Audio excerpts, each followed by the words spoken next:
Kooperatiben etorkizunerako lanki ezinbesteko bidelaguna da.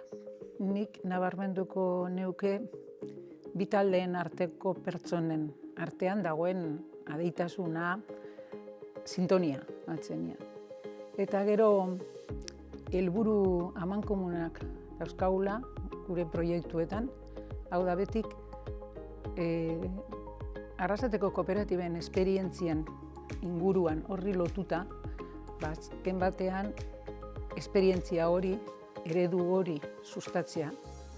Eta beste alde batetik gaurko kooperatibismoa eta etorkizuneko kooperatibismoak bilatuko dituen erronkak horra begira nolabait lagundu eta partekatu zuekin. Guk lankitik asko jasotzen dugu. Eta beti aurrera leloan sartzen garenean,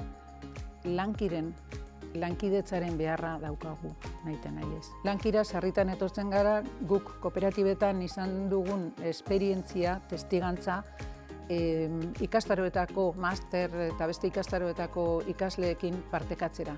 Eta hori gure belaunaldi berri honekin, hau partekatzea guretako indartzea da.